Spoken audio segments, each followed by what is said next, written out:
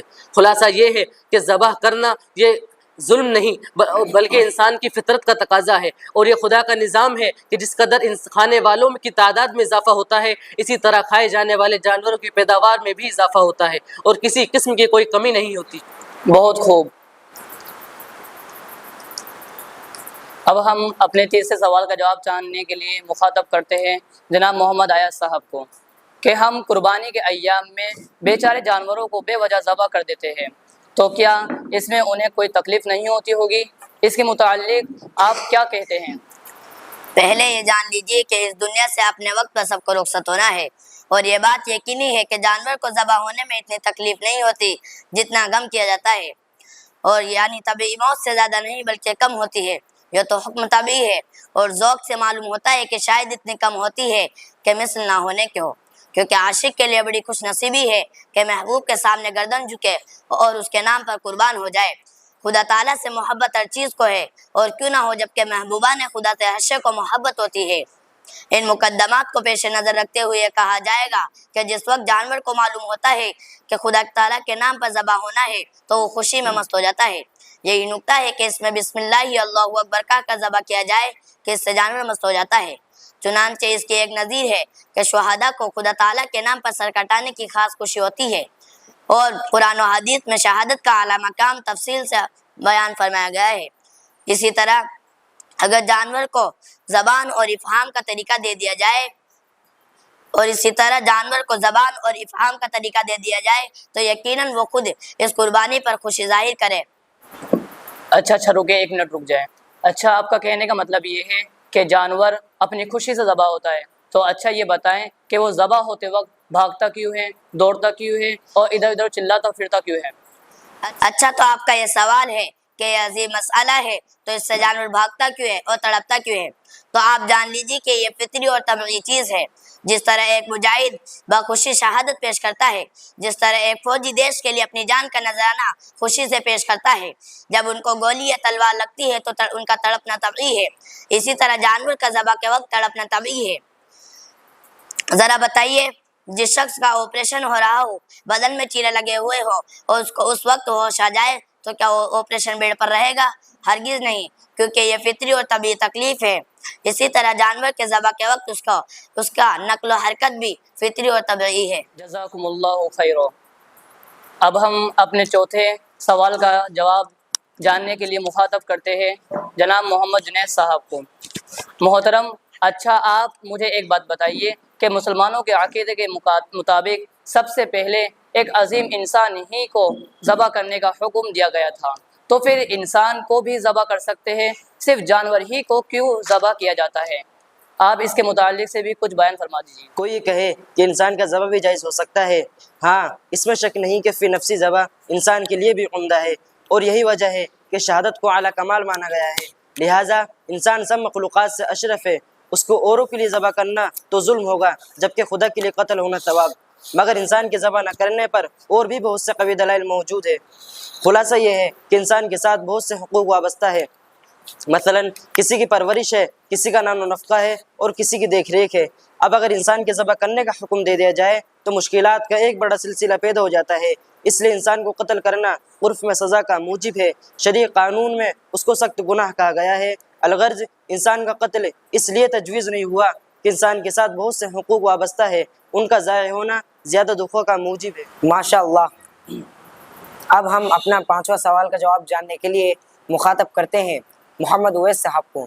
جی محمد اویس صاحب، اگر قربانی کا مقصد اللہ تعالیٰ کی رضا ہی حاصل کرنا ہے تو کیا ہی اچھا ہوتا کہ قربانی کی بجائے اس کی قیمت کو صدقہ کر دیا جائے تاکہ غریبوں کی بھی مدد ہو جائے اور بہت سے رفاہی کام مثلا اسکول، کالج اور ہاسپٹل کا قیام اور دیگر ضرورات بھی پوری ہو سکتی ہیں۔